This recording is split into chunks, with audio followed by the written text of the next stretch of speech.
Hey guys, it's Alan, Carolina Pondscapes. Quick rundown of EPDM 45 mil liner. This is the type of liner, 45 mil, that we put in all our water features. I'm just kind of cutting this scrap piece up, trying to get it to, get pieces that I can actually use out of it. We just installed a water feature on a project, and this was the excess that was left over. So EPDM 45 mil liner. This is the standard that most pond companies will use in a water garden, water feature per se. You can use it with different applications, and it's very durable pretty much. If you think about it, all it is an inner tube. It's a rubber inner tube like they use on the tires, inside the tires. I cannot or should not be able to grab hold of this liner and rip it with my hands.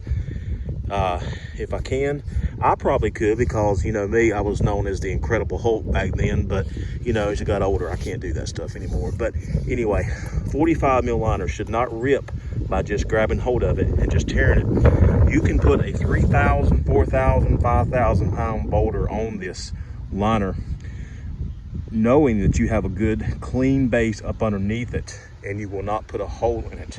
That is all depending on what's underneath it. If you've got rocks up underneath it, gravel or anything like that can puncture it, you will put a hole in it. But you can place a 5,000 pound boulder on this stuff as long as you've got a good soft base underneath it, along with some underlayment.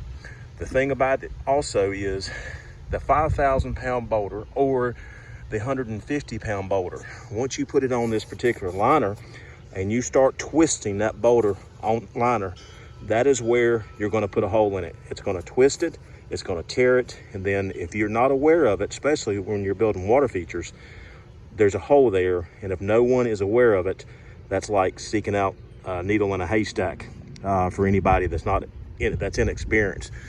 You don't want to start building water features based upon my recommendation of 27 years. You start putting 5,000 pound boulders on this and you don't prep your base, you don't make sure that you have a good soft base to put that rock on, and you end up tearing your liner under that 5,000 pound boulder that has a couple more 1,000 pounds on top of that one. Guess what? You're in for a rude awakening.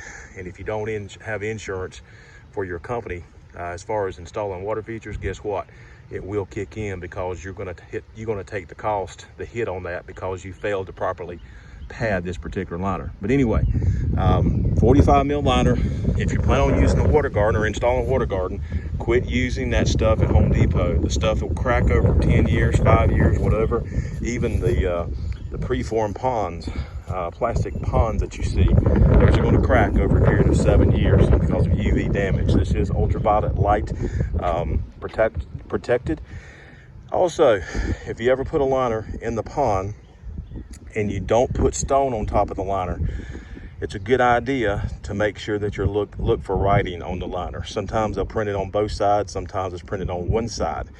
It's a good practice to get to understand that when you put a liner in a pond that does not have gravel, when you look at the pond bottom, guess what you see? Those letters and numbers and everything else in the very bottom. So make sure you put the liner, flip it around as long as it has no letters, and you won't see that in the very bottom of your pond. If you have any more questions about water features, water gardens, fountains, anything of that nature, feel free to give me a call. I've been doing it almost 27 years. Sherry's been doing it longer than me. Give us a call, Carolina Pondscapes, and we'll take care of you. Y'all have a good day.